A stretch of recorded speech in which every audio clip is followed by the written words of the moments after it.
जब समय का चक्र नहीं चलता था, जब न सूरज था न चांद और न ही तारों की कोई टिमटिमाहट, जब यह अनंत ब्रह्मांड केवल एक गहरा सन्नाटा था। उस शून्य में एक नाद गूंज रहा था, एक ऐसी ध्वनि जो दिखाई नहीं देती थी लेकिन वही सब कुछ थी। वेदों और पुराणों में उस अवस्था को परब्रह्म कहा गया है। लेकिन क्या आप जानते हैं, जब उस निराकार शक्ति ने साकार होने का सोचा, जब सृष्टि रचने की पहली इच्छा जगी, तो अस्तित्व के गर्भ से जो पहला शब्द निकला वह क्या था?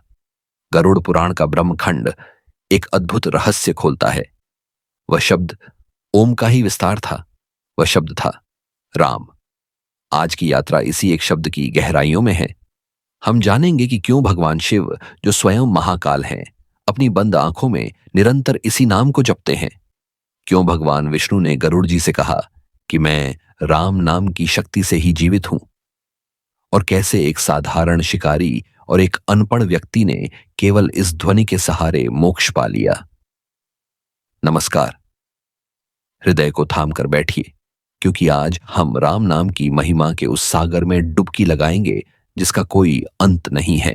कल्पना कीजिए उस क्षण की जब परमपिता ब्रह्मा का जन्म हुआ।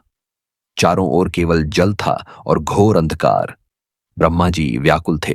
उन्हें समझ नहीं आ रहा था कि मैं कौन हूं, मेरा उद्देश्य क्या है, इस विराट शून्य में मैं क्या रचूं। गरुड़ पुराण कहता है कि उस असमंजस के क्षण में ब्रह्मा जी ने कठोर तप किया, और उनकी तपस्या के फलस्वरूप उनके अंतर्मन में एक दिव्य कंपन हुआ। उन्हें दो अक्षर सुनाई दिए, राम। जैसे ही उन्होंने राम का उच्चारण किया, मानो सोई हुई चेतना जाग उठी। उन्हें वेदों का ज्ञान स्वतः प्राप्त हो गया। यह नाम कोई साधारण नाम नहीं था।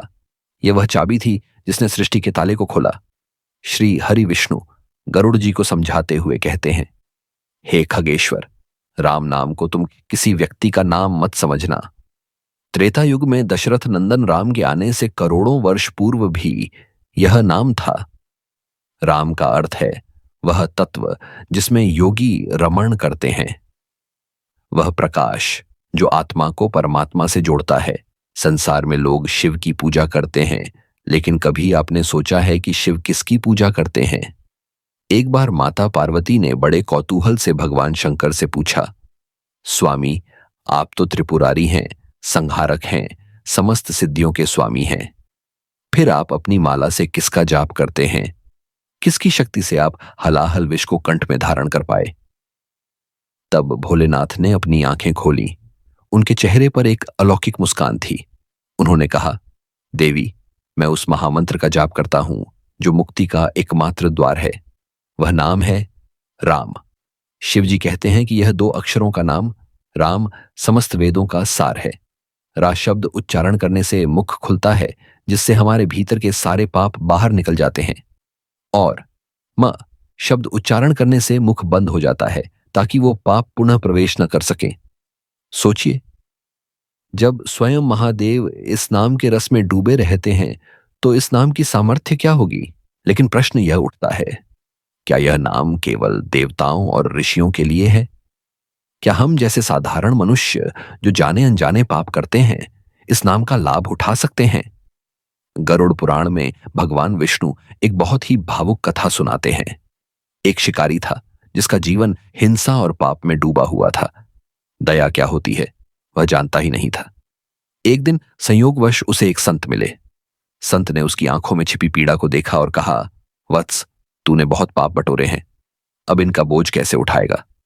शिकारी भयभीत हो गया। उसने पूछा, उपाय क्या है मुनिवर? संत ने उसे कोई कठिन यज्ञ करने को नहीं कहा, न ही कोई धन मांगा। उन्होंने बस इतना कहा, तू मरा मरा जप। क्योंकि वह पापी राम कहने में समर्थ नहीं था, लेकिन उस मरा मरा के निरंतर जप में कब राम राम गूंजने लगा उसे पता ही नहीं चला। परिणाम क्या हुआ? वह क्रूर शिकारी, जिसकी छाया से भी पशु पक्षी डरते थे, महर्षि वाल्मीकि बन गया। यह है राम नाम का रसायन। यह नाम कोयले को भी हीरा बनाने की क्षमता रखता है। यह आपकी योग्यता नहीं देखता, यह केवल आपका भाव देखता है। वीडियो के अंत में हम गरुड़ पुराण के उस अंतिम सत्य पर आते हैं जो जीवन और मृत्यु के भेद को मिटा देता है। जब अंतिम समय आता है, जब वाणी लड़खड़ाने लगती है, शरीर साथ छोड़ने लगता है और संसार के सारे रिश्ते धुंधले पड़ जाते हैं, तब केवल एक ही साथी बचता है। वह है राम नाम। श्री हरि गरुड़ से कहते हैं, हे खगेश, जिसने जीवन भर राम नाम रूपी धन कमाया है, मृत्यु के समय यमदूत उसकी ओर देखने का साहस भी नहीं करते। उसके लिए तो स्वयं मेरे पार्षद विमान लेकर आते हैं। तो आज, अभी, इसी क्षण अपने मन के किसी कोने में एक दीपक जलाइए, संसार की चिंताओं को एक पल के लिए भूल जाइए और एक बार पूरे भाव से अपनी आत्मा की गहराई से पुकारिए उस नाम को, क्योंकि राम केवल अयोध्या के राजा नहीं हैं। राम वह शांति है जिसे आप जीवन भर बाहर ढूंढते हैं, जबकि वह आपके भीतर बैठी है। यह नाम आदि है, यह नाम अंत है। बोलिए जय सिया राम।